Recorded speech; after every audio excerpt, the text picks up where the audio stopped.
trace vraiment des lignes hermétiques. Et puis dès qu'on met le petit doigt, on a l'impression que exactement. le coupe tombe. Non, Parce que Sohan, c'est un petit doigt, il a rien fait. Non, mais ça, c'est-à-dire, c'est le message aussi envoyé aux autres. Vous voulez faire une carrière dans le cinéma, dans le stand-up, ce que vous voulez. Voilà. Mais vous savez qu'il y a... il ne faut pas dépasser... Il faut même pas... C'est pas dépasser. Il ne faut même pas parler de ça. Qu'est-ce que vous avez besoin de parler d'Israël et de l'occupation et de la Palestine? Ce n'est pas des sujets intéressants. Voilà. Parlez de tout ce que vous voulez, sauf de ça. Voilà. Et c'est ça le message qui est envoyé et qui est matraqué et qui est destiné aux autres, à ceux qui veulent faire carrière. Parce que moi, je suis sûr que tous ceux qui veulent faire carrière, ils savent que désormais, dans l'humour, dans le cinéma, etc., ils savent qu'il y a des choses qui vont mener. Il y a des lignes rouges. D'ailleurs, je suis sûr qu'il y a des journalistes, etc., des écrivains qui disent « je préfère ne pas ». Vous savez, un jour, j'ai entendu sur Radio Courtoisie un prof de droit, un agrégé de droit. En 1990, il était encore il préparait son concours d'agrégation. Et il a raconté la chose suivante. En 1990, il a voulu écrire un article sur la loi Guessot pour critiquer en termes juridiques. C'est-à-dire, voilà. Et son directeur de thèse lui a dit « Tu veux faire une carrière en France dans les facultés? Oui, laisse tomber. » Voilà. Et donc, en fait, et c'est ça, on instaure un climat de terreur. Voilà. Pourquoi il n'y a pas, par exemple, d'études sur la loi Guessot? Par exemple, parce que la loi Guessot, elle est inconstitutionnelle. Pourquoi il n'y a pas eu de députés? Pourquoi on n'a pas eu le courage de la présenter devant le Conseil constitutionnel pour savoir si elle est constitutionnelle ou pas? Jamais. Parce que, voilà. Donc, on instaure un climat de terreur qui ne dit pas son nom, et les gens qui sont dans le métier, ils savent. Ouais. Ils savent que, sont des sujets, sont des choses à éviter, voilà.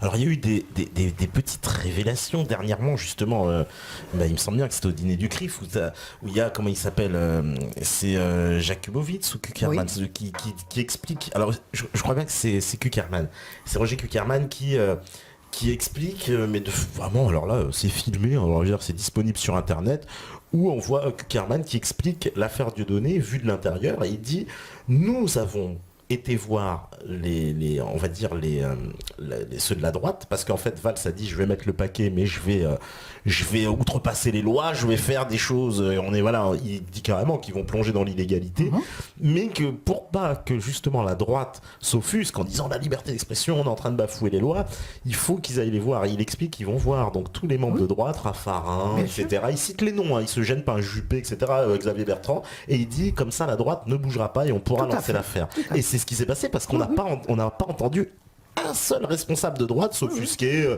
que la loi soit complètement jetée aux oubliettes. Ça ne c'est un consensus. Parce que le CRIF règne de toute façon sur toute la classe politique. Sur toute la classe, ouais. Moi, j'ai beaucoup admiré Jean-Luc Mélenchon.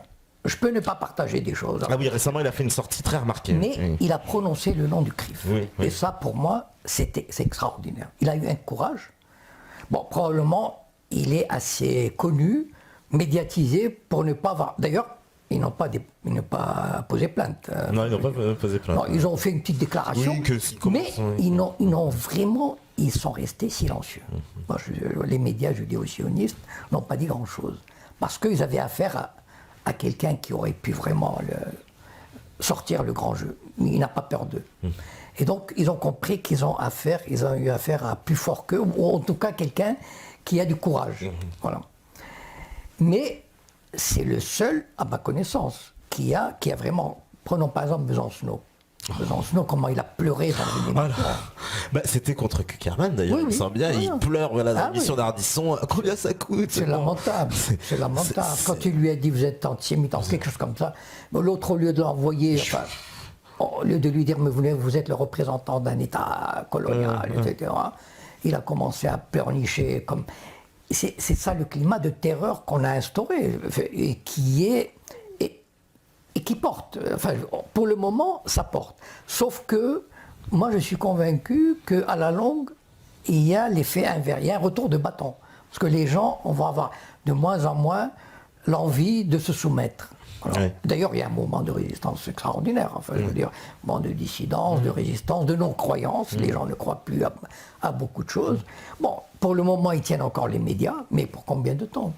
Ouais. Voilà, parce qu'il y a des médias alternatifs, et puis il y a aussi, moi je crois une chose, c'est que le pouvoir des Sayanim, il vient, vous savez, la puissance du lobby juif mondial, j'allais dire, j'englobe Israël, il repose sur deux pôles. Il y a le pôle Israël et le pôle de la diaspora, ça veut dire les juifs qui vivent en dehors d'Israël. En dehors d'Israël. Et en fait, ces deux pôles se renforcent l'un l'autre, se complètent et se renforcent. La force d'Israël renforce les lobbies judéo-sionistes dans le monde. Vous savez, les gens croient que les lobbies juifs ont toujours été puissants, c'est pas vrai. Ils ne sont puissants que depuis 40 ans, 40-50 ans. Vous savez, dans les années 50 et 60, ils n'étaient pas du tout puissants. Et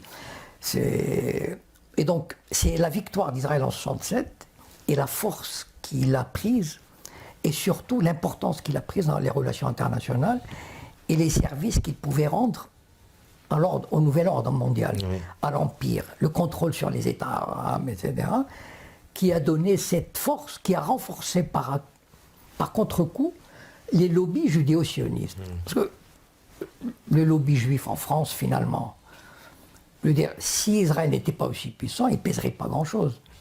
C'est ça, en fait. Donc, et ce sont deux pôles qui se complètent et se renforcent.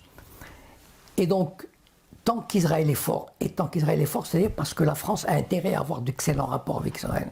Il ne faut pas croire que c'est une question de cœur ou de sensibilité ou de choix. Israël est un élément majeur des relations internationales. C'est un joueur très important au niveau, vous savez que c'est le 4e ou 5e exportateur d'armes, oui, et pas des fusils, c'est-à-dire c'est vraiment les armes les plus sophistiquées. L'Inde vient de passer commande, la Chine passe commande à Israël. Vous imaginez des grandes puissances comme ça, elles vont acheter les armes les plus sophistiquées à Israël. Et donc c'est un pays qui est très important au niveau des armes, au niveau de la sécurité. Par exemple, les Jeux Olympiques, je crois, de Rio de Janeiro ont été confiés à une société israélienne. C'est un acteur majeur de la mondialisation. C'est un pays qui peut contrôler le monde arabe et l'Est de l'Afrique. Donc c'est un pays qu'on respecte beaucoup. Donc tant qu'il ne gêne pas trop avec les Palestiniens, etc., bon, tant qu'on continue cette comédie de négociations avec les Palestiniens, on ne fera rien contre Israël, parce que c'est un acteur essentiel dans la domination de l'Empire. C'est ça qu'il faut. C'est pas, vous savez, les États, on dit, il y a quelqu'un qui a dit, les États n'ont pas d'amis, ils n'ont que des intérêts. Donc Israël présente un intérêt essentiel. Et cette force d'Israël rejaillit sur les lobbies judéo-sionistes à l'étranger. Et donc, parce que, vous savez, si je remonte avant la Deuxième Guerre mondiale, que valaient les lobbies juifs? Pas grand-chose. Il y avait quelques banquiers après. Je veux dire, ils n'ont pas empêché, par exemple, ils n'ont jamais pu convaincre l'Amérique de recevoir quelques milliers un navire, par exemple. Il y avait un navire chargé de réfugiés juifs qui essayait d'aborder à Miami. Les Américains l'ont renvoyé en Belgique sous occupation allemande. Alors, où était le lobby juif? À New York et à Washington. Je veux dire, c'est vraiment ce lobby, et le jour où Israël ne sera plus... C'est le jour où Israël deviendra plus un poids qu'autre chose. C'est-à-dire que le défendre, on paierait un prix plus fort. Pourquoi? Parce que jusqu'à présent, ça n'arrive pas. Parce que le monde arabe est tétanisé. Il est divisé et il est soumis, entièrement soumis à Israël. Aucun pays arabe n'ose lever la tête, n'ose broncher. Ceux qui ont levé, on va dire, la Syrie, l'Irak, qui l'ont voilà. Et donc finalement, mais ça ne durera pas longtemps. Vous savez, l'histoire, quand je dis longtemps, ça veut dire dans 10 ans, dans 20 ans, dans 30 ans. Parce que c'est une situation intenable. Et Israël est en train je veux dire, la légitimité d'Israël est en train de prendre un coup, année après année, parce qu'on voit bien qu'il ne peut pas y avoir de solution pacifique, il ne peut pas, ni de solution politique. Et donc, Israël est en train de... Il y a le boycott qui se développe, la délégitimation, etc. Et l'affaiblissement en Israël amènera l'affaiblissement du lobby juif et des Sayanim. C'est comme ça que je vois cette dynamique, la dynamique, comment elle peut évoluer. Oui, puisque comme l'un se nourrit de l'autre. Voilà. Ouais. Alors, on va faire une petite pause, temps de revenir, voilà, on me dit on se fait un thé. Oui, bah justement, ça tombe bien, mon cher Samuel. Oula, pas mal de questions. Bah, de toute façon, on va voir tout ça après. La régie, elle est prête, comme d'hab. On fait la pause, on revient juste après. À vous, la régie. Voilà, donc de retour après cette petite pause, toujours avec Jacob Cohen. Ah, mon micro, voilà, là il est ouvert, voilà. Donc de retour après cette petite pause, je recommence. Et toujours avec Jacob Cohen, donc c'est bon, ne dites pas, il n'y a pas de sens, normalement ça doit être rétabli. Alors, il y a pas mal, on va répondre à 2-3 questions. Voilà, parce que les méthodes, il y a beaucoup de questions, donc on va sélectionner un peu. On nous demande, parce que c'est vrai une question, est-ce qu'il y a des Sayanim en Russie? Parce que, évidemment, ouais. Puisqu'il y a une communauté juive. Voilà. Là où il y a des juifs, il y a forcément des Sayanim.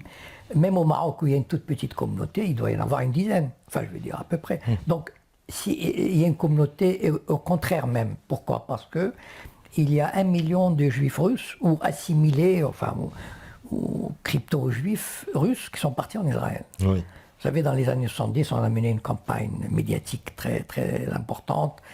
Let's my people go. Et en fait, ces juifs, on les empêchait d'aller demander l'asile politique aux États-Unis, en Autriche et en Allemagne. On les amenait de force en Israël. Alors qu'ils ne voulaient pas aller en Israël. Mais ils n'avaient pas le choix.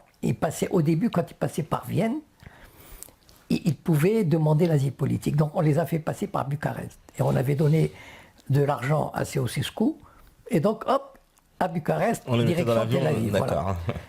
Et justement, Marion Sigaud a écrit un livre sur des juifs russes qui ont réussi, enfin, qui ont voulu demander l'asile en Hollande et qui ont été rapatriés de force en Israël.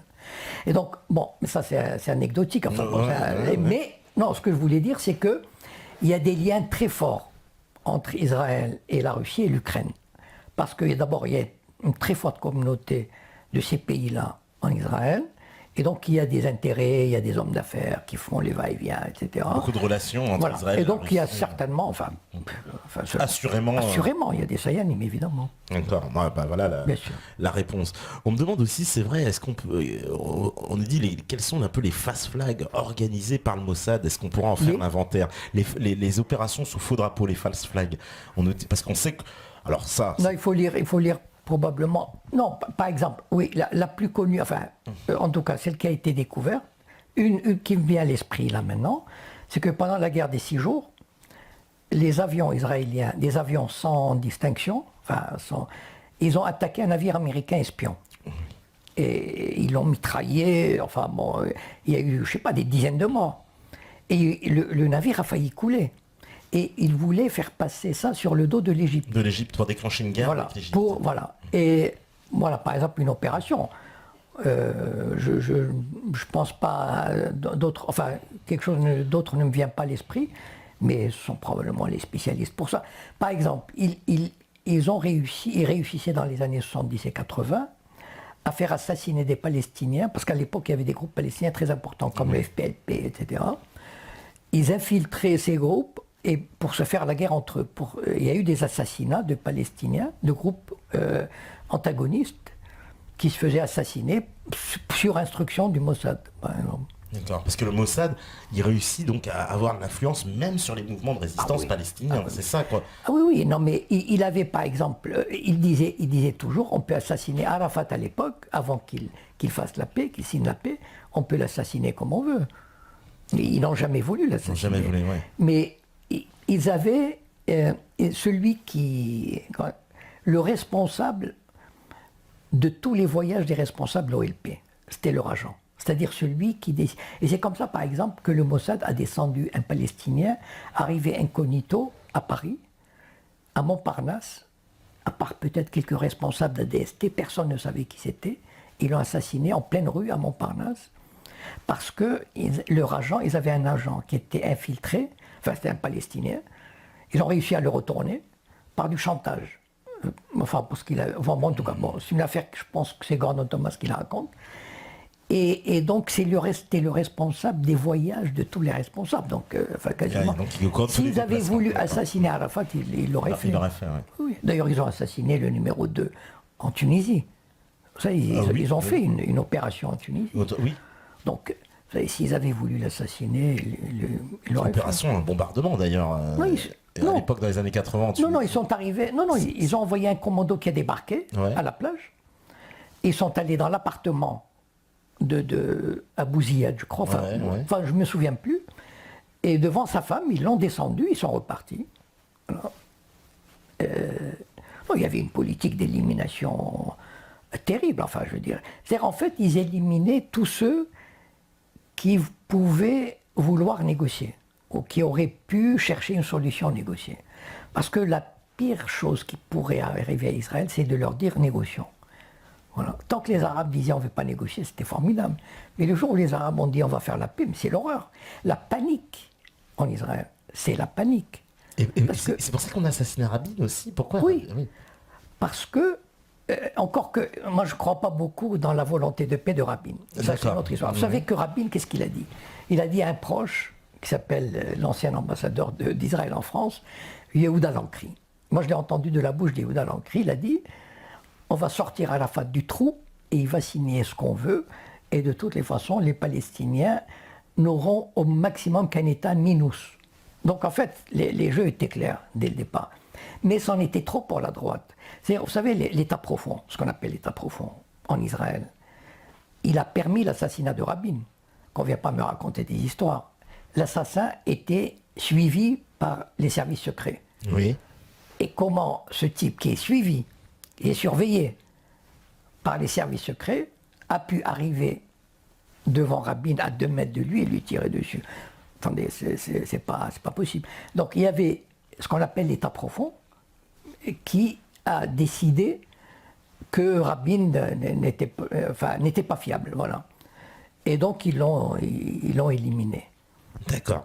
Parce qu'on se souvient aussi des déclarations. Alors c'est Tzipi Livni qui avait déclaré qu'elle avait rendu tout un tas de services au Mossad et qu'elle avait corrompu tous les dirigeants israéliens. Elle avait dit oui, j'ai même utilisé de mon corps, j'en suis fier, etc. Non mais vous savez, ils sont, ce qui est frappant dans la société israélienne, c'est une société excessivement combattante. Vous savez, moi je compare presque Israël à un commando de 6 millions d'habitants. Ils ont vraiment la mentalité de commando. Il ne faut pas oublier qu'ils font 3 ans de service militaire, et puis après, hommes et femmes, enfin les femmes, les jeunes filles 2 ans, mais après ils continuent jusqu'à 40 ans. Jusqu'à 40 ans, voilà, donc, c'est ça. Ouais. Donc en fait, ils sont dans une optique de guerre permanente. Permanente, ouais. Et il n'y a rien de pire que de leur dire on va faire la paix. Pourquoi? Parce qu'ils savent très bien que c'est la fin d'Israël s'ils font la paix. Pourquoi? Parce que s'ils n'entretiennent pas cet état de guerre qui fait que la société se développe, les Juifs et les Arabes vont commencer. Par exemple, Israël est le seul pays au monde où il y a 2 systèmes d'éducation séparés. Un Juif et un Arabe. Il n'y a aucun autre pays au monde qui fait ça. Aucun. Pourquoi? Parce que c'est l'horreur que un petit Juif de 15-16 ans ou une Juive ait un copain arabe ou une copine arabe. Enfin, c'est la fin du monde. Et donc, il faut créer cet état d'hostilité permanente. Et donc, s'il y a la paix, ça veut dire que les frontières vont s'ouvrir, les gens ne seront plus obligés de faire un service militaire. Les gens, par exemple, pourront aller s'installer ailleurs sans avoir... je vais vous donner une anecdote. Il y a un mois, il y a un Israélien qui est allé s'installer à Berlin. Il a ouvert une page Facebook et il leur a dit « Venez vivre à Berlin. Le yaourt, enfin, c'est une marque très, très célèbre, coûte 3 fois moins cher à Berlin qu'en Israël, alors qu'il est fabriqué en Israël. Pourquoi? Parce que la vie est très chère en Israël. Il y a les impôts, etc. Et il y a eu une telle pression sur ce type qu'il a fermé sa page Facebook et il est rentré en Israël. C'est-à-dire, en fait, il n'y a rien de pire que de dire à un Israélien, vous êtes un traître. C'est terrible parce qu'il est exclu. Vous savez, c'est comme une petite famille là-bas. Même 6 millions d'habitants, mais c'est un petit pays. Et donc, c'est pour ça qu'il y a certainement des Israéliens qui voudraient briser le carcan, parler des violations, mais ils sont retenus par la crainte d'être rejetés par le groupe. Et ils ont réussi à créer cette société, vraiment on dirait une unité combattante de 6-7 millions d'habitants, c'est l'impression que j'ai. Donc avec la musique, avec les festivals, etc. Oui, voilà, alors, parce que la musique israélienne, il faut quand même le souligner, c'est une musique complètement nationaliste, il faut bien le dire, tout à fait. Qui a eu une espèce d'ode à Israël permanent. Et il y a deux... Et c'est là où, vous savez, je vous assure, l'intelligence du système israélien, elle est unique. Moi, je crois que dans un siècle, on étudiera ce système en disant comment ils ont réussi. Parce qu'en fait, c'est beaucoup plus subtil que ça. C'est-à-dire que une chanson sur 3 est nationaliste. Pratiquement tous les chanteurs y passent. Ils sont presque obligés. Vous savez, il y a une chanteuse qui... C'était la gloire nationale dans les années 50. C'est comme un peu l'équivalent d'Edith Piaf. Qui avait critiqué Israël pendant la seconde intifada. Mais ils l'ont descendu comme si c'était... ils l'ont massacré. Et donc, il y a une chanson sur 3 à peu près. Moi, j'écoute pas mal la musique israélienne parce qu'il faut reconnaître qu'ils ont du talent. Voilà, c'est bien fait, etc. Bon. Une chanson sur 3 est nationaliste. Une chanson sur 3, à peu près, c'est l'amour. Et une chanson sur 3 sur la paix. Parce qu'ils rêvent de la paix. Et c'est ça qui est terrible. C'est-à-dire qu'en fait, la paix est un idéal inaccessible. En fait, voilà. C'est comme le Graal, mais qu'on ne peut jamais atteindre. Pourquoi? Parce que de l'autre côté, malheureusement, il n'y a pas des gens avec qui on peut faire la paix. Et donc, on est obligé de vivre en guerre. Et ça, c'est tellement ancré. On a réussi. Il y a une propagande fantastique. Mais c'est un pays libre. Il y a des médias libres, etc. Mais il y a cette impression d'unité. Et on ne peut pas... c'est très difficile d'échapper à... Et donc finalement, la paix, c'est comme un substitut à une vraie paix. Parce qu'en fait, les Israéliens... Il y a des chansons magnifiques sur la paix. C'est extraordinaire. Mais comme un idéal qui ne sera jamais atteint, qui ne peut pas être atteint. Et donc, vous faites des sondages, 80% des Israéliens juifs vous diront on est pour la paix, mais malheureusement, avec qui la faire? Voilà. Et donc, et le peuple continue à payer, parce que c'est un lourd tribut, cette guerre.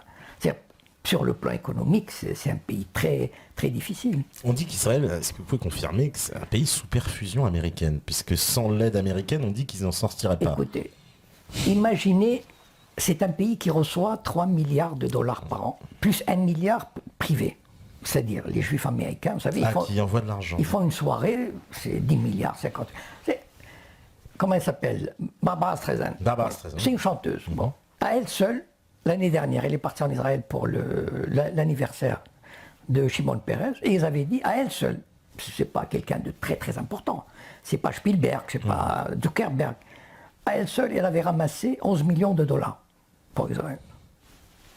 Non, pour dire que les Américains, ils se réunissent, et ils ramassent 50 millions, 100 millions, etc. Et donc, il y a, imaginez 3 milliards pour Israël, c'est quoi? C'est comme si en France, c'est comme si la France recevait 30 milliards par an. Ah oui, ramené à la taille de la population. Est-ce que vous imaginez comment la France s'en sortirait avec 30 milliards par an de plus? Ouais. C'est extraordinaire. Non, eh bien sûr, c'est-à-dire c'est un pays qui ne connaîtrait... Il y a un niveau de vie, quelque chose d'incroyable en Israël. Encore que c'est le pays parmi l'OCDE, 35 pays de l'OCDE, c'est incroyable, c'est le pays où les inégalités sont les plus fortes, sur les 35 pays. Sur les 35 Alors pays. qu'il y a 40 ans, c'était quasiment un pays communiste. Il n'y avait pas un seul millionnaire. Aujourd'hui, il y a peut-être 50 milliardaires. Enfin, je sais pas. C'est un millionnaire il y a 40 ans, c'était inimaginable. Le Premier ministre n'avait même pas un appartement à lui, n'avait pas une villa à lui. Pourquoi? Parce que c'était tous des anciens du kibbutz. Un kibbutz qui est très inspiré d'une philosophie communiste, une idéologie. Il n'avait pas de propriété propre. D'accord. Donc c'était vraiment des gens qui avaient à peine un salaire, on couvrait leurs frais. Et vous imaginez les premiers ministres qui portaient juste une chemise à col ouvert, un pantalon en velours, et donc c'est ça. Mais il y a 40-50 ans, quand mes parents sont partis, ma famille est partie, c'est un pays vraiment socialiste. Les appartements étaient quasiment gratuits, la sécurité sociale était pour tout le monde, etc. Enfin, il y avait vraiment les trucs sociaux étaient très développés. Aujourd'hui, c'est une jungle. Oui, parce qu'il y a eu des manifestations aussi en Israël il y a soit 2 ans de ça. Mais seulement, on leur sort la sécurité. Et là, quand on dit la sécurité, les Israéliens, ils ne peuvent rien dire. C'est-à-dire, quand on leur dit, mais il faut payer l'armée, et donc il faut faire des sacrifices. Et à ce moment-là, c'est... Vous savez, je vais vous raconter une anecdote sur une soldate, Anat, elle s'appelait, qui a été affectée au bureau du chef d'état-major, bon, pour faire son service militaire. Comme c'était enfin, elle croyait à 18 ans, elle croyait dans les droits de l'homme, etc. Donc elle dépluche, elle tombe sur des papiers, alors que la Cour suprême avait interdit les assassinats ciblés. Elle trouve des papiers autorisant en douce l'assassinat de Palestiniens, comme ça, sans, on tire dessus, on les tue, voilà. Et donc elle les transmet à un journaliste de Haaretz. Le journaliste de Haaretz a tellement la trouille qu'il s'enfuit à Londres, parce que c'est explosif comme matériel. Et finalement, en marchant avec lui, il revient, il ramène les documents et on le laisse tranquille. Et cette fille, on lui a dit, si tu plaides coupable, tu n'auras que 5 ans de prison. Alors que c'est une violation des jugements de la Cour suprême. Elle a plaidé coupable, elle a été condamnée à 5 ans de prison, avec l'assentiment de tout Israël. Pourquoi ? Parce qu'on ne touche pas à la sécurité. La sécurité, c'est comme le veau d'or. Enfin, c'est le dogme absolu. Le tabou absolu. Ah ouais, d'accord. Ça veut dire, on dit, attention, sécurité, alors là, c'est fini, la gauche et la droite, c'est fini, les droits de l'homme, c'est fini, etc. Voilà. Ah oui, au nom de la sécurité, on peut tout sacrifier. On peut tuer qui on veut, voilà. D'accord, oui. La sacro-sainte, parce que ça c'est un axe aussi qu'on voit beaucoup dans la politique israélienne, dans la communication, c'est de toujours dire qu'Israël se défend. Et ce sont toujours les autres. Voilà, Israël a le droit de se défendre. Ça, c'est un mot qui est martelé sans cesse qu'Israël a le droit de se défendre. Et on n'entend jamais Israël attaque, ou Israël c'est toujours. Mais en 67, c'est Israël qui a attaqué. Oui. Et attaqué, pas pour se défendre. Parce qu'attaquer, c'est-à-dire, c'était une guerre qui a été préparée des années à l'avance, avec une minutie extraordinaire. Avec les espions qui avaient tout calculé pour comment détruire l'aviation ennemie. Ils l'ont détruite en 1 heure, l'aviation égyptienne. Vous imaginez le nombre de calculs qu'ils avaient fait, les espions, etc. Mais c'était une guerre. En Europe, dans le monde entier, c'était une guerre pour Israël à sauver sa peau. Ils avaient réussi à l'époque, enfin, en général, nos auditeurs sont jeunes, mais moi je me souviens, Jean-Paul Sartre, etc., enfin, ils sont sortis pour défendre Israël.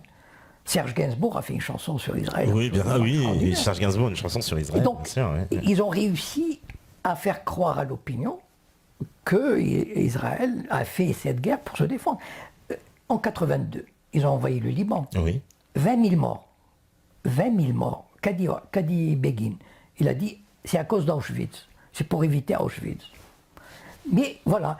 Bon, c'est vrai que ça marche. Le problème, c'est que ça a marché pendant un certain temps, mais ça marche de moins en moins à chaque conflit, etc. Mais pour les Israéliens, ils sont tellement convaincus qu'on peut retourner l'opinion qu'ils ne peuvent pas changer d'avis. Ils n'arrivent pas à admettre. Hier matin, j'ai entendu un sociologue, Claude Sidbon, d'origine tunisienne. Il vit à Herzliya. Donc c'est un sociologue.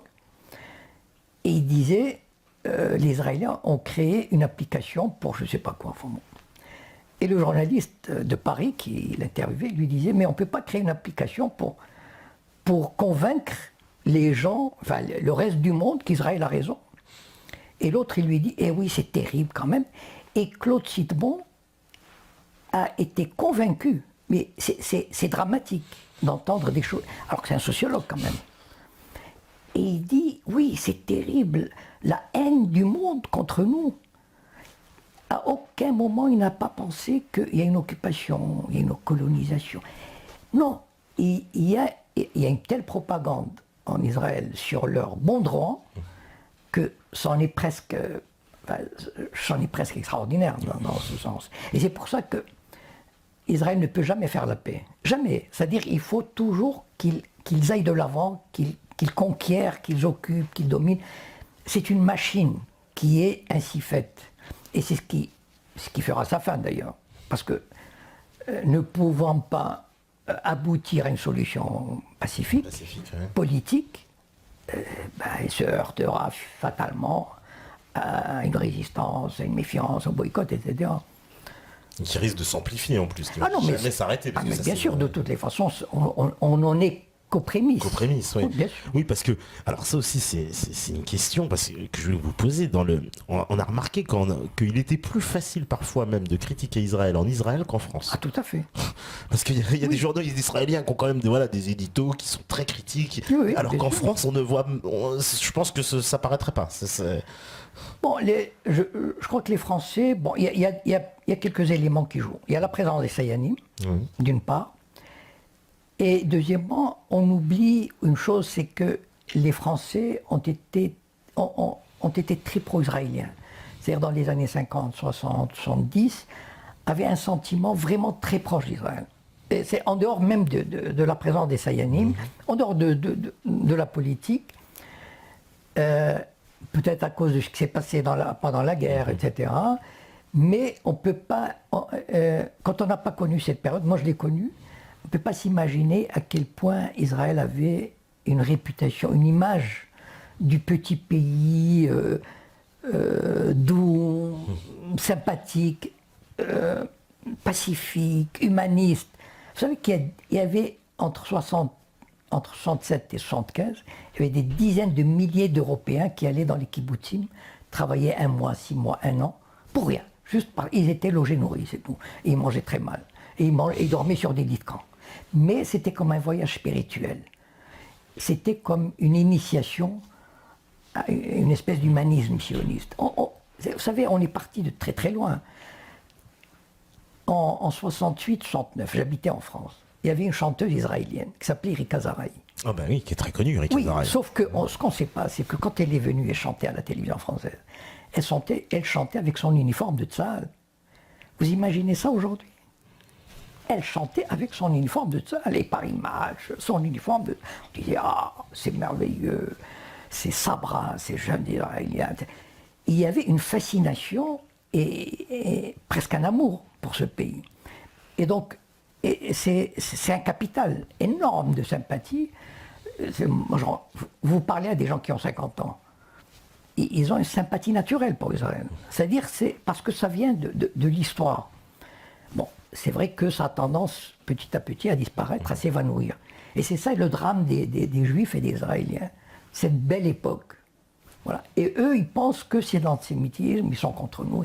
À aucun moment, comme ce Claude Silban que j'ai cité, c'est effrayant. C'est-à-dire, à aucun moment, il ne s'est dit, peut-être que, je ne sais pas moi, il y a une occupation. Non, ils sont dans leur bon droit. Enfin, c'est terrible. Ouais. Ah ouais, ils sont assez incroyables. Alors, et encore, on me dit, Monsieur Cohen, pensez-vous que les Juifs vont à leur destruction en allant en Israël? Oui. Alors, moi je crois que, vous savez, quand les Juifs ont manifesté, quand le CRIF a manifesté en faveur d'Israël il y a 3 mois à peu près, avec Gaza, oui. J'avais publié un papier pour dire que les Juifs commettaient une erreur historique énorme en soutenant sans réserve un pays colonial, impérial, qui est destiné à disparaître. Pourquoi? Parce que les Juifs paieront, les Juifs là-bas et les Juifs ici, paieront un prix très lourd. Parce que, vous savez, en histoire, on fait jamais... Il y a toujours des conséquences. Et donc, toute la domination qu'ils exercent aujourd'hui, toute leur arrogance, toute leur impudence, la soumission de la classe politique, un jour ça aura une fin. C'est-à-dire que, comme j'ai dit tout à l'heure, il y avait 2 pôles. Quand le pôle israélien cessera d'être aussi fort, ça amènera aussi l'affaiblissement. puis il ne faut pas oublier que l'Europe est en train de changer fondamentalement, extraordinairement. Il y a vraiment un changement de population, un changement de mentalité, un changement d'optique. Je ne sais pas moi, même en Allemagne, aujourd'hui, enfin je veux dire, ou dans 10 ans, ou dans 20 ans, le boycott total d'Israël sera chose acquise, facile, quoi. C'est pas... Et donc, les Juifs, et là-bas et ici, je ne sais pas où est-ce qu'ils seront le mieux en sécurité. Parce que quand ils vont là-bas, bon, ils font des guerres, mais il n'y a pas beaucoup, il n'y a plus de guerre en Israël. Enfin, il n'y a plus ces guerres comme il y avait dans les années 60, 70, c'est-à-dire contre des États organisés. Aujourd'hui, il y a des guerres contre des civils, des guerrieros, oui. des guerrieros du Hezbollah. Bon, les Israéliens perdent quelques dizaines de soldats, c'est pas grand-chose. Mais la guerre du Kippour leur a coûté 4 ou 5 000 soldats. Oui. Donc, ce n'est plus, il n'y a plus ces guerres-là. Il n'y a aucun pays arabe qui aujourd'hui peut se mesurer à Israël. Donc, est-ce qu'ils sont plus en sécurité là-bas ou ici? Je ne sais pas. Mais en tout cas, ce qui est sûr, c'est que la politique israélienne met en danger et les habitants là-bas et les Juifs d'ici. Mais les dirigeants, ils s'en foutent. C'est-à-dire, eux, ils ont un objectif. La puissance. Vous savez, un BHL ou un Finkelkraut, ils pourront toujours se réfugier à Miami, hein, c'est pas à New York. Donc, qui s'en va en Israël? Ils envoient qui? Des petits juifs de banlieue, qui n'ont pas les moyens, à qui on dit, voilà, on ne peut plus vivre avec les Arabes, etc. Donc ces gens-là, ils vont. Mais pas les riches. Vous savez, les juifs riches aujourd'hui, ils vont à Miami. Et des juifs de Tunisie, du Maroc, leur grand trip, c'est d'aller à Miami. Donc, il y a une communauté maintenant importante de juifs d'origine nord-africaine qui sont français, mais qui sont partis à Miami. Et ils ne jurent que par Miami. Voilà, donc les juifs qui ont de l'argent, ils savent où aller. Ils savent où aller, voilà. d'accord. Mais les petits juifs, enfin, de toute façon, c'est une loi de la nature, enfin, des sociétés humaines, c'est toujours les petits qui trinquent. Donc les petits juifs trinqueront. Mais c'est vrai que voilà, il n'y a pas le risque, on va dire, pour le moment en tout cas, d'une grande guerre en Israël, parce qu'il n'y a plus de concurrents en face. Voilà, donc ils sont plus ou moins en sécurité là-bas. Ouais. Enfin, il y a pratiquement plus d'attentats. Il n'y a plus d'attentats kamikazes comme il y avait il y a eu dans les années 80 voilà. Qu'on a connu. Oui. Il n'y a plus de guerre. Donc finalement, c'est pas vraiment. Il n'y a pas de danger particulier à aller là-bas, sauf que c'est une société excessivement dure. Voilà. C'est vraiment une jungle. Voilà. C'est-à-dire, il n'y a pas de pitié. Vous voyez, même entre juifs, il n'y a pas de pitié. Enfin, c'est une société excessivement dure. C'est un peu... Il n'y a pas de pitié, hein. C'est marche ou crève. Hein. Ah ouais. Ah oui, non, c'est... Est-ce que c'est un peu une forme comme de tribalisme, on pourrait dire, c'est-à-dire le sentiment d'appartenance, et que celui qui trahit, il est jeté de la tribu, il est... Non, en fait, ce sont des... Et ici, à la limite, dans la diaspora, le sentiment de tribalisme existe. D'accord. Parce qu'on est une minorité, enfin, ceux qui sont dans le tribalisme, ils se considèrent comme une minorité face à une majorité hostile, donc il faut se tenir les coudes. Quelle que soit sa condition, c'est-à-dire ouvrier, enfin très peu d'ouvriers, mais enfin bon, c'est pas grave, enfin profession libérale, etc. Par contre, en Israël, il n'y a plus de sentiment tribal. Enfin, pas dans le sens de la diaspora où on est une minorité. On est israélien et juif. Vous savez, en Israël, l'arabe n'existe pas. C'est-à-dire, ils sont 20 à 25%, mais ils sont totalement invisibles. Quand vous vous baladez en Israël, quand vous regardez la télé, vous allez au cinéma, etc., l'arabe n'existe pas. Ils ont fait en sorte que l'arabe soit invisible. Il a disparu de la circulation. Vous avez l'impression que c'est un pays de juifs uniquement. Pourquoi? Parce que les arabes n'ont pas le droit d'acheter des terres où ils veulent, n'ont pas le droit d'acheter des appartements où ils veulent. Il y a une vraie discrimination. Donc, alors, on a dit l'école aussi, donc différent, des systèmes d'éducation différents. Donc, les Arabes diplômés n'ont aucune chance de travailler dans l'industrie, dans l'économie, etc. Donc, qu'est-ce qu'ils font? Ils font la médecine, du travail social, l'enseignement. Voilà. Il y a un auteur extraordinaire qui s'appelle Kashoua, un arabe israélien, qui a écrit 3 romans magnifiques. Il était journaliste à Haaretz. Et il a quitté il y a 1 mois Israël. Et il a dit, enfin ça a été déchirant, il a écrit une lettre qui a été publié dans pas mal de sites, Courrier International, etc. Et pendant 25 ans, il a essayé de se battre et finalement, il a laissé tomber, il a dit c'est pas possible. On sera toujours l'arabe ici. Et donc, finalement, les Arabes sont, comment dire, poussés dans un coin. On ne les voit pas, on n'a pas envie de les voir. Voilà. Ils sont là, mais on n'a pas envie. C'est très rare. Enfin, ils se mélangent. Enfin, ils se mélangent pas. Il y a un ou deux députés arabes, c'est ça? Oui, non, mais il y en a même 10. Ouais, non, mais c'est pas grave. Non, mais c'est pas grave. C'est ça aussi l'intelligence israélienne. C'est ça l'intelligence sioniste. Bon, très bien. Sauf qu'au début, le problème, c'est que ces députés arabes, ils étaient plutôt du Parti travailliste. Donc ils étaient intégrés. C'était des notables, un peu à la Chalgoumi, par exemple, ou bien Dalil Boubacar, voilà. Donc en fait, c'était des gens achetés qui n'osaient pas lever le petit doigt sans demander la permission au maître. Sauf qu'aujourd'hui, il y a de nouveaux députés, parce que même la société arabe, elle est en train de changer. Il y a par exemple Hanan Zouabi, qui est une députée, ils ne savent plus comment la traiter. Parce qu'elle va à la tribune de la Knesset, et elle dit les Israéliens sont des terroristes. Et là, c'est. Alors, ils ont suspendu son mandat de 6 mois. Bon.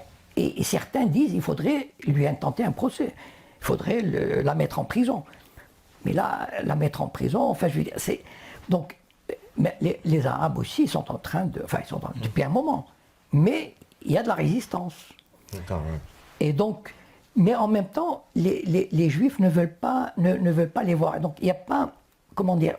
Il n'y a pas un sentiment tribal dans le sens qui existe dans la diaspora. Pourquoi? Parce que là-bas, ils sont dans le rapport de production d'un pays capitaliste presque sans règles. Il y a des appartements qui coûtent, enfin, je sais pas, des fortunes. Il y a des gens qui font des fortunes. Voilà, les grandes sociétés font des profits colossaux. Mais c'est le gouvernement Netanyahou, etc. Ce sont des gouvernements libéraux à la Thatcher. Voilà. D'accord. Donc, voilà, allons-y. Pour les riches, c'est bon. Les pauvres, donc ils réduisent tout le temps les budgets sociaux, etc. Donc c'est à la Thatcher. Voilà. Imaginez Reagan ou Thatcher à la tête d'Israël. Voilà. C'est un peu cette politique-là. Et donc, finalement, le sentiment patriotique et identitaire ne se réveille qu'en cas de guerre. C'est pour ça d'ailleurs, par exemple la guerre de Gaza, moi je suis convaincu qu'elle a été, enfin, en grande partie motivée pour ressouder l'unité nationale. Et d'ailleurs, je pense, pour avoir suivi d'assez près ce qui s'est passé, il y a un sentiment nationaliste et patriotique jamais vu. Enfin, en tout cas, peut-être avant, dans les années 60. Et donc, c'est une victoire du système, parce que pour moi, c'est un système militaro-industriel, ou sécuritaro-industriel, parce que l'élément sécuritaire est très fort en Israël, sont eux qui tiennent le pays. En Amérique, on parle d'un complexe militaro-industriel. Oui. En Israël, on peut parler d'un complexe militaro-sécuritaire, c'est-à-dire voilà, tous les anciens chefs d'état-major, etc., et les services secrets qui tiennent le système. Et donc, ils imposent cette vision de combat. Et donc, par exemple, cette guerre-là, elle a permis, il y a eu des manifestations, mais patriotiques. Enfin, quand on me dit qu'il y avait quelques manifestations anti, mais c'est rien du tout, c'est epsilon. Mais ils ont réussi leur coup. Ça, c'est sûr que. Voilà. Ils sont très très forts. Alors, je vais regarder un petit peu qu'est-ce qu'on me dit. On me dit. Alors, je vais aller voir un petit peu les questions sur le chat. La troisième guerre fait partie de l'agenda mondialiste. Quand toutes les nations se seront foutues sur la gueule, Israël récupérera le gâteau. Il y en a beaucoup qui pensent qu'Israël joue un jeu comme ça, un peu d'un point de vue géopolitique, de faire un peu s'entrechoquer les puissances entre elles et de rester un petit peu en arrière tout en veillant à manipuler. Alors ça fait un peu complotisme, mais on voit qu'Israël, vous l'avez même vous dit, qu'ils ont une énorme influence sur le jeu international, beaucoup plus qu'on oui, va le faire pourquoi? croire. Parce que non, ils ont une énorme influence parce que c'est un acteur majeur dans la domination du monde arabe. C'est l'Occident. Dans les années 50, l'Amérique, l'Angleterre, etc., ils étaient confrontés à un problème. Le monde arabe acquérait son indépendance et il voulait l'unité, le nationalisme, le développement. Et là, le monde commençait à se poser des questions. L'Amérique, la France, etc. Est-ce que cette région-là va nous échapper? Il y a le pétrole, il y a le canal de Suez.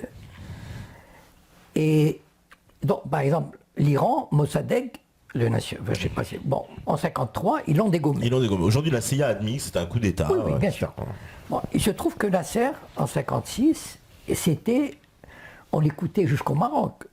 Nasser était, dans les années 50, était quasiment l'équivalent du Messie pour le monde arabe, parce qu'il appelait à l'unité, au développement. Et la guerre de 1956 menée par l'Angleterre, la France et Israël contre Nasser, c'était pour le dégommer. Ils n'ont pas réussi, mais c'était une tentative déjà.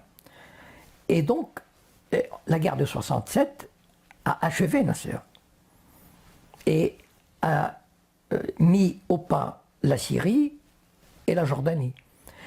Et les autres pays ont petit à petit fini par admettre la surpuissance israélienne et à trouver un modus vivendi. Donc, il restait les pays, par exemple, comme l'Irak. C'est-à-dire, en fait, Israël, à un moment donné, a commencé à dire les pays arabes, par exemple, n'ont pas droit à avoir l'énergie nucléaire. Très bien. Donc, l'Irak avait signé un traité, avait construit une centrale nucléaire à l'air libre, par la France, tout à fait pacifique, il n'y avait pas de problème. Enfin, je veux dire, avec toutes les inspections, ils l'ont détruite. Ils l'ont détruite, oui, l'aviation israélienne. Pourquoi? Parce que Israël décide que les pays arabes n'ont pas à maîtriser l'énergie nucléaire. Comme ça, voilà. Le Liban avait commencé, c'était une initiative d'une université privée au Liban, avait entamé en 1902-1903 le début d'une politique d'une petite industrie spatiale, des fusées, etc. Et Israël a dit, vous arrêtez. Sinon, ils ont arrêté. Donc en fait, Israël, dans un premier temps, a brisé l'unité arabe, les velléités d'unité arabe et de développement. Pourquoi la France, par exemple, a soutenu Hassan II au Maroc pendant 40 ans? La gauche et la droite a soutenu Hassan II. Tout à fait, oui, tout à fait. Avec toutes les exactions. Tous les excès qu'on connaissait du régime. Parce que le Maroc ne devait pas devenir un pays socialisant, où les syndicats seraient forts, où l'enseignement serait libre et gratuit et de qualité, etc. Donc il préfère avoir un tyran. Et pour maintenir la société marocaine dans un état de sous-développement, et on le paye. Voilà, Et donc toute la politique de l'Occident vis-à-vis du monde arabe, c'était une politique de soumission, de désindustrialisation, et Israël a apporté une aide importante. Bien, maintenant, il fallait passer à une autre étape. L'étape, c'était la destruction des pays en tant que nation. La nation arabe, la nation irakienne, la nation syrienne, il fallait les détruire. La nation égyptienne, on n'a pas besoin de la détruire, elle est soumise.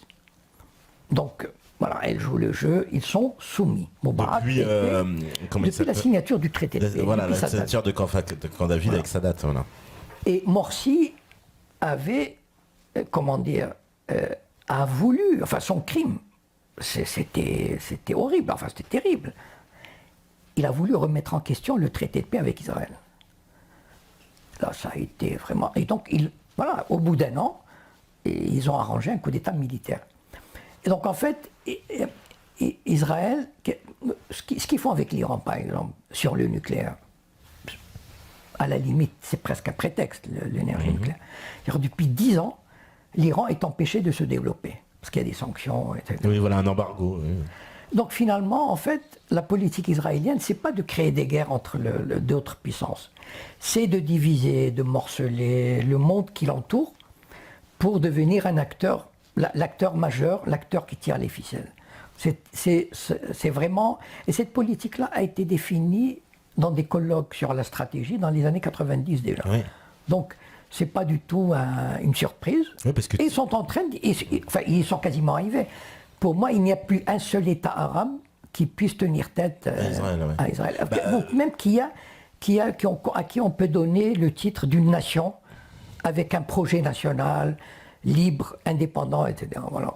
Il y en a plus, c'est-à-dire que ça, c'est quelque chose que Thierry Messant, ici même, nous avait longuement évoqué, le fait qu'Israël menait une politique vis-à-vis de ses voisins de façon à les faire éclater et d'affaiblir en fait tous ses voisins de façon à rester un peu tout seul. Et aussi, alors autre chose que ça, vous pourrez peut-être nous confirmer, puisque aussi dans ce que nous expliquait Thierry dans cette émission, c'est que Israël aussi œuvrait à rendre en fait les États autour d'elle monoconfessionnels pour justifier justement, c'est-à-dire qu'en fait finalement le seul vrai État plus monoconfessionnel que les autres, c'est Israël, alors que les autres sont plutôt multiconfessionnels tout autour, la Syrie, le Liban, l'Irak, etc., même l'Égypte. Et donc du coup ils disent, Thierry Messant nous expliquait que leur objectif était vraiment de faire exploser ça pour justifier justement que ces États deviennent à leur tour monoconfessionnels à leur tour. Ou de créer des entités antagonistes, comme en Irak par exemple, il y a 3 entités antagonistes et distinctes.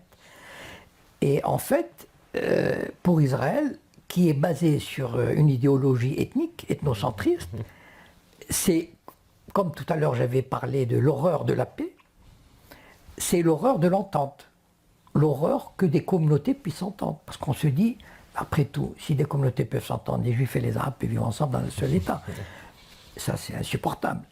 Donc, le fait, il faut qu'on soit antagoniste. Il faut créer les conditions telles qu'on ne puisse pas vivre ensemble. Et d'ailleurs, c'est vrai que dans tous les pays arabes autour, les minorités, etc., les peuples différents vivaient en harmonie. En paix depuis très longtemps, il n'y avait jamais eu de problème. En Irak, en Syrie, etc. Mais il fallait détruire tout cela. Voilà. En plus, on a fait... Alors ça aussi, ce qu'il est vrai qu'au moment de la création d'Israël, il y a eu des communautés juives qui ont été ciblées par des attentats, mais organisées par le Mossad pour les faire fuir certains pays arabes. On sait qu'il y en avait beaucoup en Irak, au Yémen, voilà. Mais toutes ces communautés qui ne demandaient... Les Juifs marocains, ils ne demandaient pas à partir. Ils ne voulaient jamais partir, les Juifs marocains. On est allé les chercher, mais les happer. Enfin, je veux dire, on les a extraits de leur milieu, presque de force. Je veux dire, moi ça me fait rigoler quand j'entends aujourd'hui. Alors maintenant, il y a une théorie qui dit que c'est vrai qu'il y avait 800 000 réfugiés palestiniens, mais il y avait 800 000 réfugiés juifs des pays arabes. Donc on est quitte. Vous savez, il y a une théorie maintenant qui est en train... Ah oui, tout à fait. D'ailleurs, ils font même des démarches auprès de l'ONU pour qu'on reconnaisse le problème des réfugiés des juifs des pays arabes. Ah d'accord. Ah oui, non, il y a tout un... Mais c'est pas des vrais réfugiés. Ah si, il y a peut-être dans ces pays où il y a eu... Parce que c'est pas des vrais réfugiés. Mais pas du tout. Au Yémen, on a envoyé des avions, on les a embarqués, les gens ne savaient même pas ce que c'était un avion. Au Maroc, moi je suis comme du Maroc, j'ai fait partie d'un mouvement sioniste, je sais ce que c'est.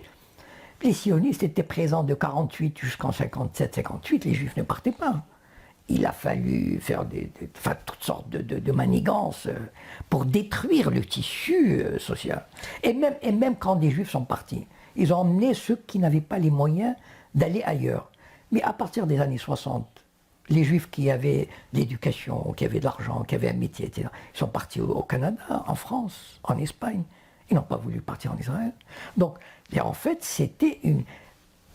ils ont vraiment agi avec un cynisme. Enfin, de toute façon, ça, c'est pas une nouveauté. Je veux dire, le cynisme, il est consubstantiel au sionisme. C'est-à-dire, c'est vraiment... Ils sont prêts à tout. C'est-à-dire leur but, c'est vraiment de faire en sorte qu'il n'y ait plus de juifs, de communauté juive nulle part dans aucun pays arabe, ce qui donnerait tort à l'existence d'Israël de dire oui, les juifs et les arabes ne peuvent pas vivre ensemble, alors si il y a des juifs partout tout autour qui vivent normalement, on va dire non, c'est faux, la preuve. Bien sûr. Parce qu'il ne reste plus qu'une communauté juive, je crois, en Iran, c'est ça, une 30 000 personnes, mais c'est d'ailleurs paradoxe total, puisqu'on nous présente l'Iran comme le diable, etc. Le diable, etc. Et tous les autres pays, en fait, on a vidé les communautés juives pour qu'il n'y en ait plus, dans aucun pays d'arabe. Donc ça, c'est une question, d'accord, très très importante. Je regarde un petit peu qu'est-ce que vous me dites sur le chat. Ah oui, c'est vrai qu'on me dit, est-ce que le lac Tibériade sera sec d'ici 40 ans? Parce qu'on parle beaucoup de l'assèchement de ce lac. Non, c'est pas le lac de Tibériade. Je crois que l'auditeur ou je pense qu'il confond avec la mer Morte. Ah, avec la mer Morte, d'accord. Parce que la mer Morte, effectivement, sera probablement asséchée dans 20 ou 30 ans. Probablement, si on ne fait rien. Parce que la mer Morte a déjà perdu 30 ou 40% de sa superficie. Alors que le lac de Tibériade ne court aucun danger, à mon avis. Enfin, je n'ai pas connaissance d'un problème pour le lac de Tibériade. Et Israël maîtrise l'eau aussi, parce que ça c'est un problème dans cette région, c'est très très important l'eau. Et il semble que les sources d'eau sont sous contrôle israélien. Ah oui, tout à fait, oui, toutes les sources d'eau très importantes du Jourdain, etc., ça pose beaucoup de problèmes. Bien sûr, et puis le Golan, pourquoi ils l'ont pris aussi, le Hermon, les montagnes du Hermon. Donc il y a toute cette eau qui... Et puis la Cisjordanie, ils pompent 80 ou 90% de l'eau vont pour les Juifs, et 10% est laissé aux Palestiniens. Ouais. Vous savez, comment il s'appelle, il y a un député français, comment il s'appelle j'ai oublié son nom, je suis désolé. Non. Pardon Habib Meir? Non, un socialiste. Ah. Non, un bon socialiste. Il avait parlé d'apartheid concernant l'eau. Ah oui. Il a publié un rapport il y a quelques mois. Bon, et là, ça a été, là aussi, bien sûr, les réactions du CRIF, etc. Mais c'est manifeste. C'est-à-dire, ils ont ce qui est terrible, c'est la soumission aussi des Palestiniens à la domination israélienne. C'est cette acceptation totale, cette soumission qui donne carte blanche aux sionistes.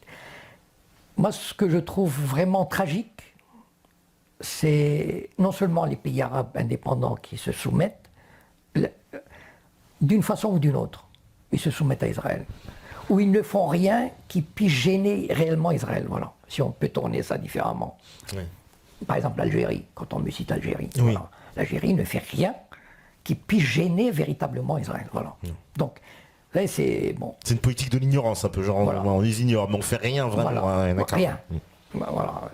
Ils n'enverront jamais une flottille pour briser le blocus de Gaza, par exemple, ou bien pour installer une ambassade à Ramallah, ou pour acheter des terres.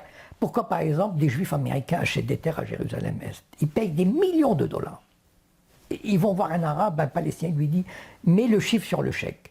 Et on te débrouille des papiers pour le Canada ou l'Amérique, pour que tu puisses te réfugier. Voilà la puissance. Pourquoi les Arabes ne font pas ça, par exemple? Parce qu'ils savent très bien que s'ils font ça, ils vont se faire taper sur les doigts.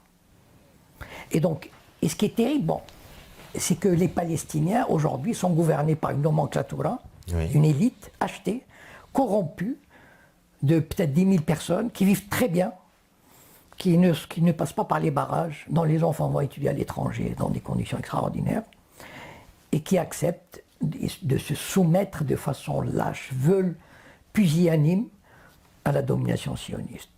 Il y a 2 jours, le Premier ministre palestinien est allé à Jérusalem-Est, enfin, je ne sais pas pourquoi, vraiment, avec l'autorisation d'Israël.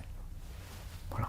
Ça veut dire, attention, on te donne l'autorisation comme un Premier ministre. Enfin, c'est terrible. Et si les Palestiniens se réveillaient et faisaient juste de la résistance passive à la Gandhi, la fin d'Israël, elle se rapproche presque en termes d'années. Voilà. Ça arrivera, ça viendra, parce que un peuple, on ne peut pas toujours le dominer de façon outrancière et à long terme.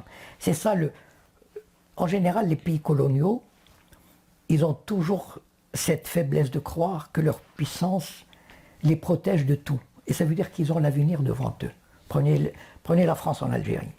Ils avaient la possibilité de signer un accord avantageux. Oui. Ils n'ont jamais fait. Pourquoi? Parce que il y a 2 choses. Ils méprisent l'adversaire et c'est ça, moi ce que je ne comprends pas, c'est que quand je parle avec des Marocains, par exemple, l'élite marocaine, qui aime Israël, je leur dis, est-ce que vous savez comment Israël traite les Arabes? Enfin, je veux dire, le racisme. Le racisme des sionistes, vous savez, les Arabes, ils les traitent comme des chiens, comme des cafards, comme des rats. Enfin, je veux dire, ils ont une conception des Arabes. Moi, je ne comprends pas que des intellectuels comme Sansal, par exemple, l'Algérien, l'écrivain, comment il peut ignorer la manière dont les Israéliens traitent les Arabes? C'est-à-dire, même dans leur conception. Vous savez ce que disait Ehud Barak? Israël est une villa dans la jungle. Et je vous assure que le racisme des Israéliens et des Arabes, il fait hérisser les cheveux. Si les médias aujourd'hui, en France et en Europe étaient libres, s'il n'y avait pas les Sayanim, mais on découvrirait des choses. Vous savez, je vais vous raconter l'histoire de l'île. Vous savez, la mer de l'île. Oui. Il a suspendu le jumelage de sa ville avec la ville de Safed, Oui. en Israël. Bien. Évidemment, les Israéliens ont crié au scandale, etc. Sauf que, pourquoi il l'a fait? Il est probable qu'elle a pris le prétexte de Gaza. Mais il y a une chose que les gens ignorent, c'est que Safed, c'est une ville dans le nord. C'est une ville qui était très connue pour son éducation religieuse, mystique, etc. Bon, il y a des grands rabbins qui sont enterrés là-bas, hein. Des grands kabbalistes. Bien. C'est une ville où on a ouvert il y a 2 ans un collège pour étudier la médecine, ou un collège universitaire. Enfin. Et comme c'est dans la Galilée, le nord d'Israël, c'est la Galilée, et c'est là où la majorité des Arabes israéliens vivent. Donc il y a beaucoup d'étudiants arabes qui sont inscrits dans cette université. Bien. Et les rabbins de Safed, ils se sont dit, oh là, attention, c'est les Arabes, ils viennent et tout. Ils ont publié une espèce de fatwa, juive, Oui. interdisant aux Juifs de Safed de louer ou de vendre à des Arabes. En quelques semaines, cette fatwa a été signée par 500 rabbins, des rabbins. Bien. Et en Israël, c'est passé comme une lettre à la poste. C'est tout à fait naturel. Évidemment, en France, on n'en a pas parlé, ou très peu peut-être. Eh bien, mais c'est du racisme au quotidien. Enfin, je veux dire, c'est ça, et c'est probablement pour ça que, je pense, enfin, je ne connais pas Oui. le fin fond de l'affaire, mais je crois que la maire de Lille connaissait l'histoire de Safed. Puisque c'est une ville qui a été déclarée, je crois, la plus raciste d'Israël. Oui, quelque voilà. chose. Voilà. Mais parce que le racisme aujourd'hui, il est enfin, au niveau de l'habitation. Vous savez, il y a une loi qui est passée en Israël et qui a été confirmée par la Cour suprême. Et qui dit ceci. Elle a été confirmée il y a 1 mois par la Cour suprême israélienne. Les petites agglomérations juives, les petites agglomérations, peuvent refuser un citoyen arabe d'acquérir un logement là, ou de venir habiter là, pour sauvegarder l'esprit communautaire, à peu près dans ces termes.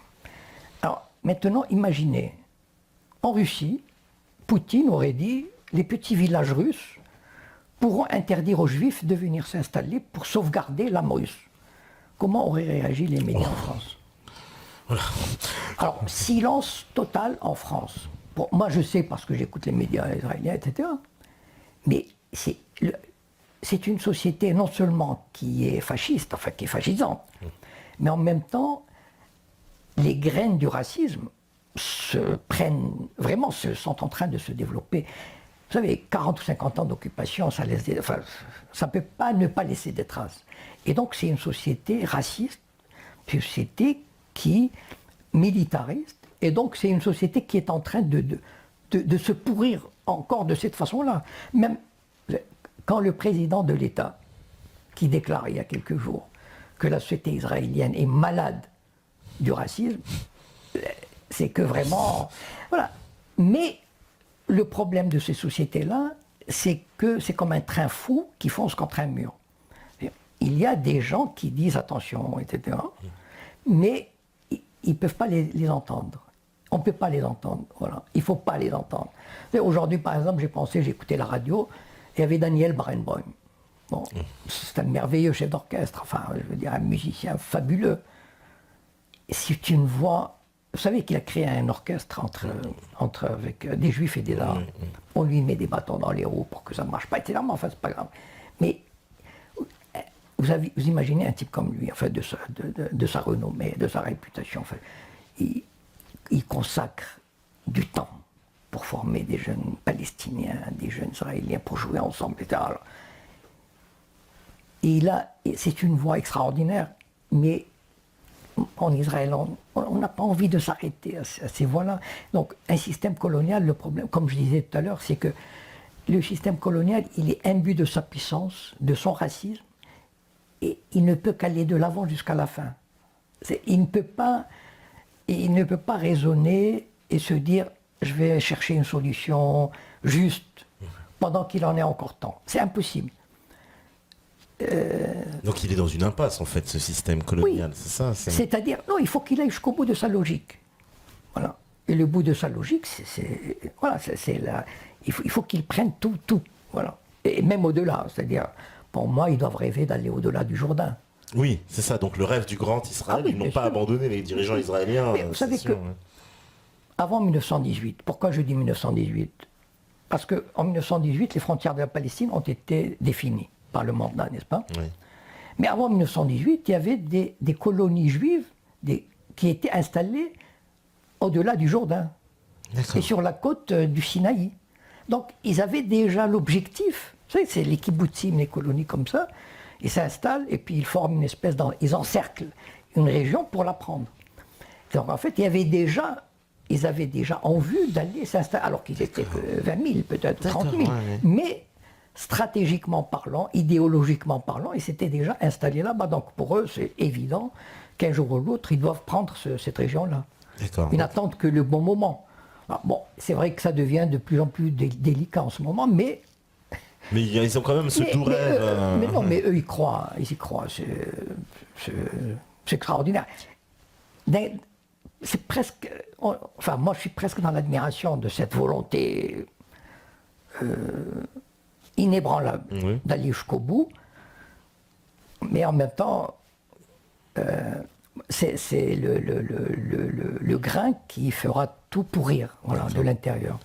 Est-ce qu'on peut penser que Israël représente aujourd'hui, on peut dire presque, alors là, certains ne seront peut-être pas d'accord, mais qu'Israël a remplacé la religion juive dans le cœur des Juifs, presque. Est-ce qu'on peut dire ça pour ça ?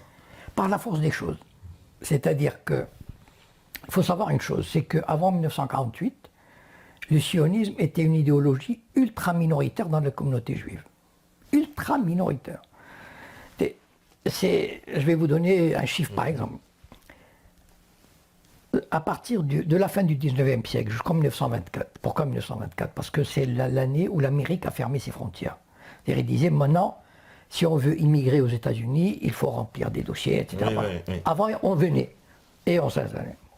Donc, de la fin du 19e siècle jusqu'en 1924, il y avait 2 millions de Juifs qui sont partis s'installer aux États-Unis.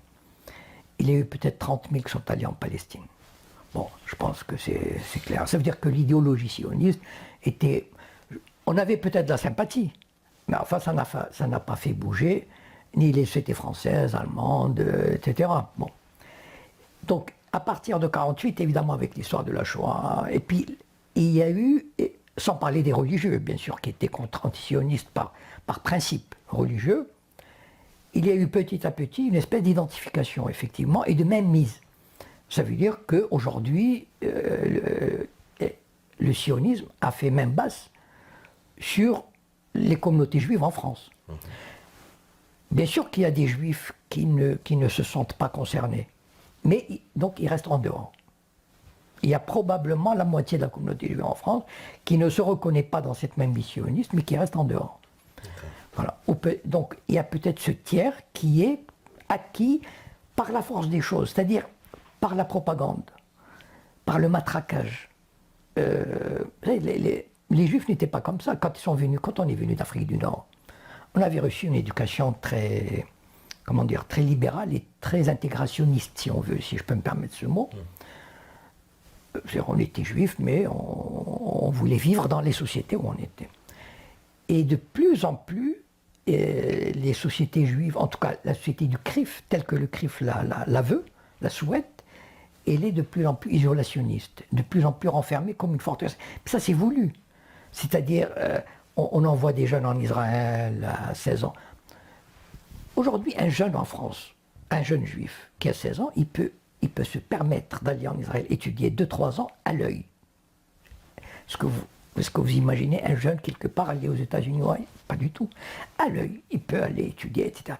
Il y a de l'argent qui est là, et il y a tout des programmes, etc., pour influencer, pour ramener des mouvements de jeunesse, pour amener cette population à s'identifier. Et de plus en plus, effectivement, aujourd'hui, c'est un fait qu'une partie de la communauté juive s'identifier totalement à Israël. Mais ça a l'effet aussi qu'une bonne partie en tout cas de cette communauté qui ne veut pas s'identifier s'exclut totalement de la communauté et s'en va ailleurs, se dissout, disparaît dans la nature.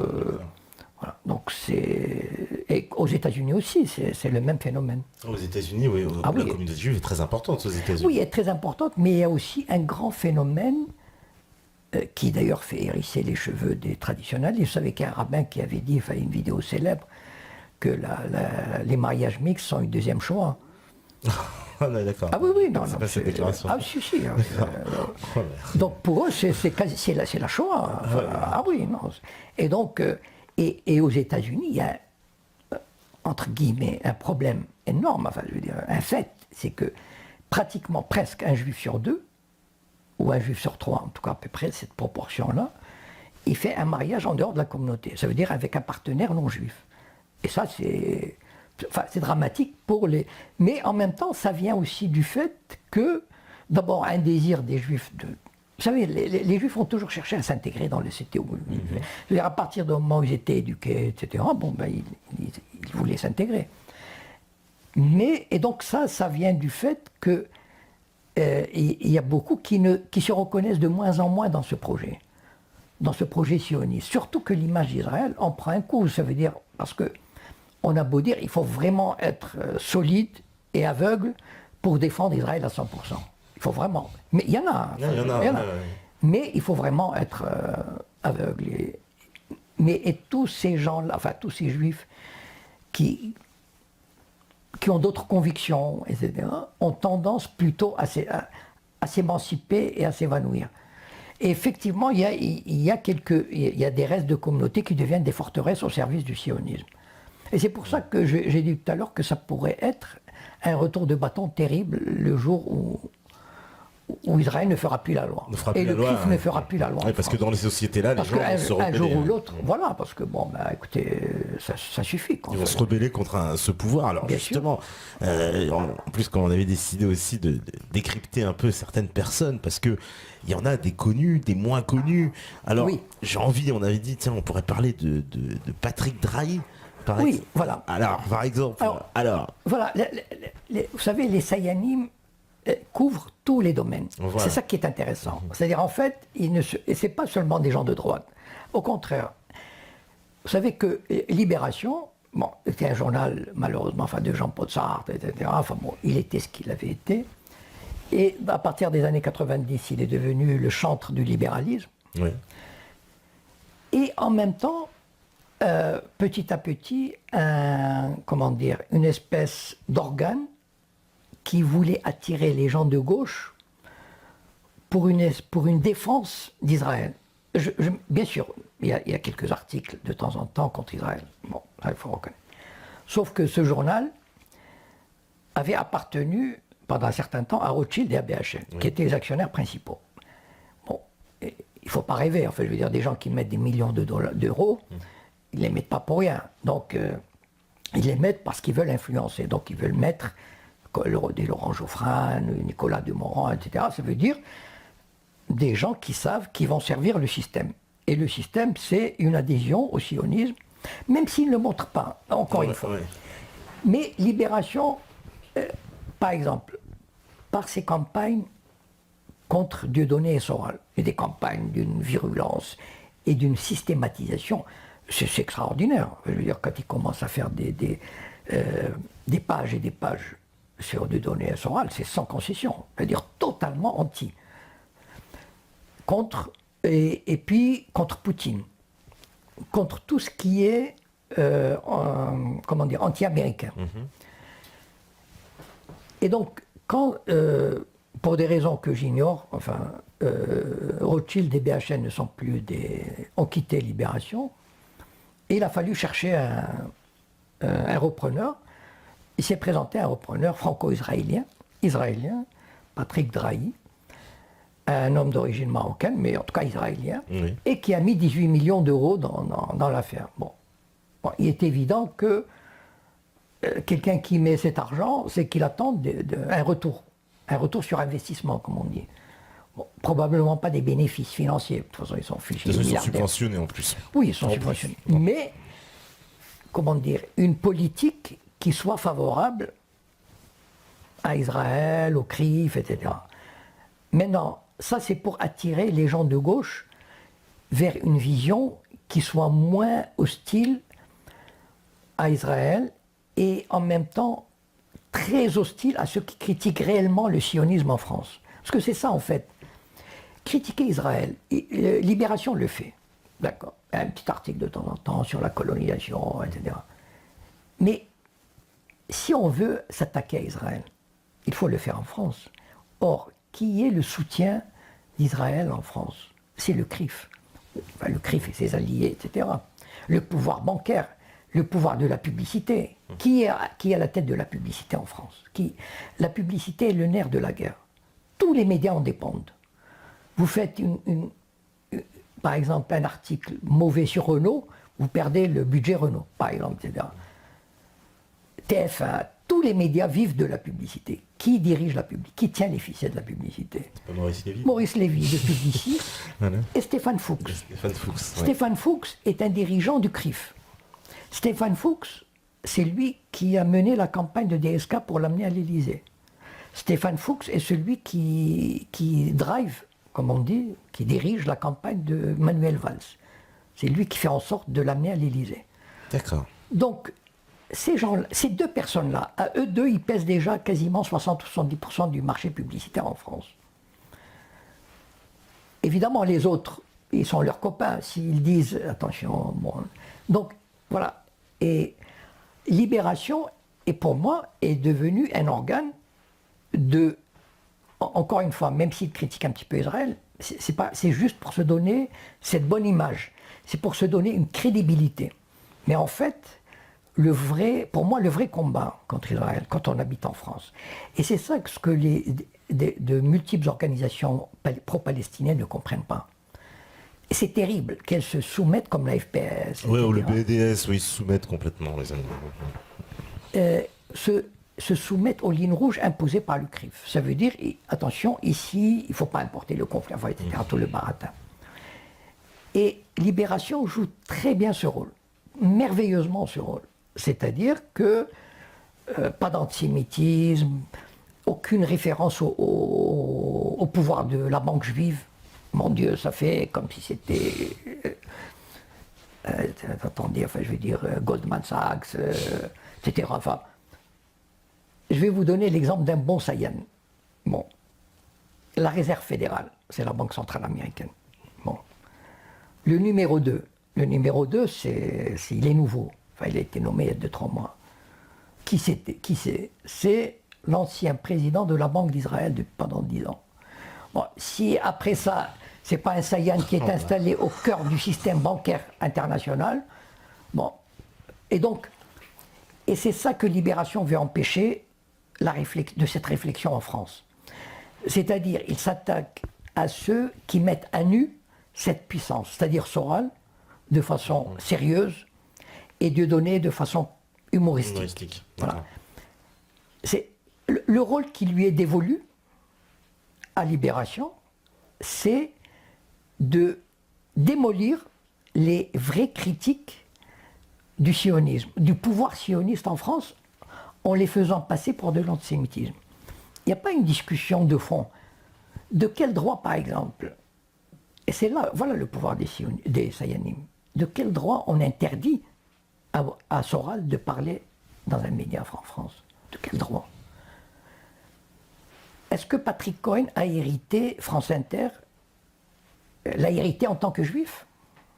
Est-ce que ça fait partie de la dot du peuple élu? France Inter, France Culture, TF1, etc. De quel droit des juifs sionistes travaillant pour le Mossad s'arrogent le privilège de dire je les mets sur liste noire? Attendez, mais enfin, c'est pas possible. Bah, Cohen ne s'est pas gêné pour le dire, il nous a dit bon, bah, c'est une liste noire. Et Libération contribue, enfin, je le lis de temps en temps quand je vais au café comme ça, bon, je le feuillette. Et les campagnes qu'il mène de harcèlement contre Dieudonné, contre Soral, et contre tous ceux qui pourraient éventuellement collaborer, entre guillemets, avec eux. Il les démolit de façon absolument abjecte. Et donc, pour moi, Patrick Drahi, en reprenant Libération, fait partie de ce... Voilà, c'est ce système-là qu'on renforce, et c'est ça son rôle. Voilà, le rôle de ces gens-là, c'est ça. C'est de sauvegarder ce pouvoir. Tout en... Encore une fois, vous savez, Libération, de temps en temps, il publie... Oui, de temps en temps, voilà. Un petit article. Par exemple, toutes les campagnes qu'on a menées en faveur des Pussy Riot. Oui. Bien. Et Canal+ les a même amenés en France, à payer leur voyage pour venir en France. Ouais. Bien. L'équipe de Canal+ est partie à Moscou pour les filmer. Ça coûte beaucoup d'argent. Après tout, ils ont été condamnés à 2 ans de prison. En Israël, il y a 450 prisonniers qui sont en prison, qui sont enfermés en vertu de la détention administrative. C'est quoi la détention administrative? Il existe, je crois que c'est unique au monde, il existe une législation spéciale qui permet aux autorités israéliennes d'enfermer une personne le temps qu'elle veut, le temps où 1 an, 2 ans, 3 ans, 10 ans, sans procès, sans jugement, sans avocat, sans visite. Ce qui est hors de toutes les conventions internationales, toutes les... Pour des raisons de sécurité, c'est tout. Ils vont voir le juge, ils lui disent, pour des raisons de sécurité, je veux enfermer X. Qu'il soit israélien ou pas, qu'il soit libanais, jordanien, palestinien, peu importe. Ouais. Peu importe. Il y a 450. Bien. Est-ce qu'on a vu un média français, Libération par exemple, ou Canal+, prendre... Pas parler comme ça en passant non, faire comme les Pussy Riot, c'est-à-dire les photographier, montrer leurs photos, leur histoire familiale, etc. Nous faire toucher du doigt ce qu'est un prisonnier soumis à la détention administrative. Ce sont parfois des pères de famille, ce sont parfois des politiques, par exemple des députés du Hamas qui ont été enfermés pendant 3-4 ans parce qu'un soldat a été enlevé de l'autre côté. Et bien voilà un élément qui n'est jamais mis en avant, même par un journal comme Libération. C'est-à-dire, ils font des critiques comme ça en passant, mais il n'y a pas de vraie campagne, comme on a fait pour les Pussy Riot, par exemple. Voilà, c'est ça ce que je veux dire. Il n'y a pas vraiment une espèce de campagne pour montrer ce qu'est le système israélien. Oui, non, il y a très peu de choses, d'informations. Et donc, en fait, et c'est à ça... Voilà à peu près l'objectif ou la feuille de route de Libération, c'est de servir à couvrir toute cette politique, mais en étant de gauche et en se permettant de temps en temps un petit papier comme ça pour se donner bonne conscience. D'accord. Alors justement, parce qu'on parle des médias, comme on a, j'ai ma petite liste sous les yeux. Alors moi, il y a par exemple Alexandre Adler, quelqu'un qui, je le rappelle, avait déclaré face à Tarek Ramadan dans Ce soir ou jamais que il n'éprouvait absolument aucune émotion devant la mort des enfants palestiniens. Bon, ça c'est Alexandre Adler. Donc Alexandre Adler, lui qui est